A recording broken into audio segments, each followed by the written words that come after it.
ದೇವಸ್ಥಾನದಲ್ಲಿ ಮದುವೆಯಾಗಿದ್ದ ಜೋಡಿಯನ್ನ ಯುವತಿಯ ಪೋಷಕರು ಬೇರ್ಪಡಿಸಿದ ಘಟನೆಗೆ ಹೊಸ ತಿರುವು ಸಿಕ್ಕಿದೆ.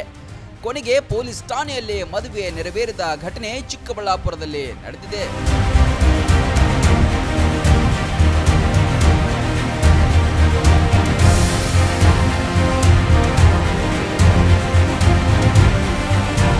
ಅರುಣ್ ಕುಮಾರ್ ಮತ್ತು ಚೈತ್ರ ಅಕ್ಕಪಕ್ಕದ ಗ್ರಾಮದವರು. ಜಾತ್ರೆಯಲ್ಲಿ ಮೊದಲ ಭೇಟಿ ಆಗಿತ್ತಂತೆ. ಬಳಿಕ 5 ವರ್ಷಗಳಿಂದ ಪ್ರೀತಿಸ್ತಾ ಇದ್ರು. ಒಂದೇ ಸಮುದಾಯಕ್ಕೆ ಸೇರಿದವರಾಗಿದ್ರು. ಆದ್ರೆ ಯುವತಿಯ ಪೋಷಕರ ವಿರೋಧ ವ್ಯಕ್ತವಾಗಿತ್ತು. ಇದರಿಂದ ಇಬ್ರು ಮನೆ ಬಿಟ್ಟು ತೆರಳಿ ದೇವಸ್ಥಾನದಲ್ಲಿ ಮದುವೆಯಾಗಿದ್ರು.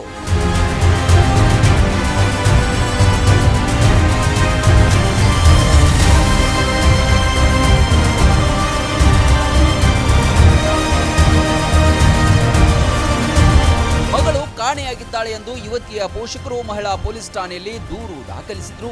ಬಳಿಕ ನ್ಯಾಯ ಪಂಚಾಯಿತಿ ನಡೆಸುವ ನೆಪದಲ್ಲಿ ಜೋಡಿಯನ್ನ ಕರೆಸಿಕೊಂಡ ಪೋಷಕರು ಯುವತಿಯನ್ನ ತಮ್ಮೊಂದಿಗೆ ಕರೆದೊಯ್ದು ಮದುವೆಯ ತಾಳಿಯನ್ನು ಕಿತ್ತೆಸೆದಿದ್ದಾರೆ ಎನ್ನಲಾಗಿತ್ತು.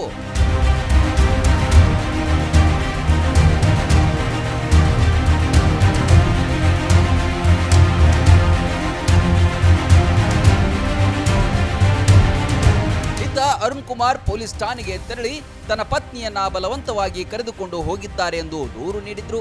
ಪೊಲೀಸರು ಯುವತಿ ಹಾಗೂ ಆಕೆಯ ಪೋಷಕರನ್ನ ಠಾಣೆಗೆ ಕರೆಸಿ ವಿಚಾರಣೆಯನ್ನ ನಡೆಸಿದ್ರು.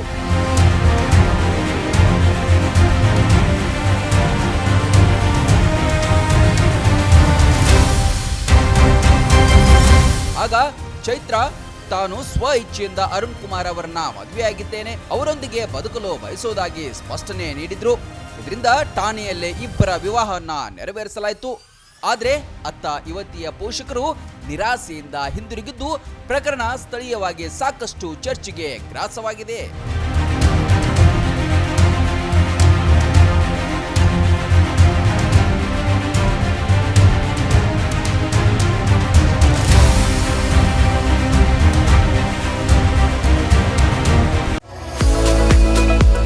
ಮುಧೋಳದ ಪ್ರತಿಷ್ಠಿತ ಶಿಕ್ಷಣ ಸಂಸ್ಥೆ Shri Sangamnath international CBSE English medium ಮತ್ತು ಕನ್ನಡ ಮಾಧ್ಯಮ ಸ್ಕೂಲಿನಲ್ಲಿ ಅಡ್ಮಿಷನ್ ಆರಂಭವಾಗಿದೆ.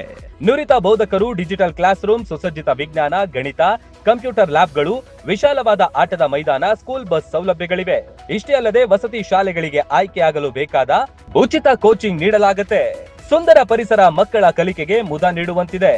ನರ್ಸರಿಯಿಂದ 10ನೇ ತರಗತಿ ತನಕ ಒಂದೇ ಸೂರಿನಡಿ ಗುಣಮಟ್ಟದ ಶಿಕ್ಷಣ ಕಲಿಯುವ ಅವಕಾಶ ನಿಮ್ಮದಾಗಿಸಿ. ಸತತ 13 ವರ್ಷಗಳಿಂದ ಎಸ್ಎಸ್ಎಲ್ಸಿಯಲ್ಲಿ 100% ಫಲಿತಾಂಶ ಬಂದಿದೆ. ಕ್ರೀಡೆ ಹಾಗೂ ಸಾಂಸ್ಕೃತಿಕ ಕಲಿಕೆಗೂ ಹೆಚ್ಚಿನ ಒತ್ತು ಕೊಡುತ್ತೇವೆ. ನಿಮ್ಮ ಮಕ್ಕಳ ಉಜ್ವಲ ಭವಿಷ್ಯವೇ ನಮ್ಮ ಗುರಿ.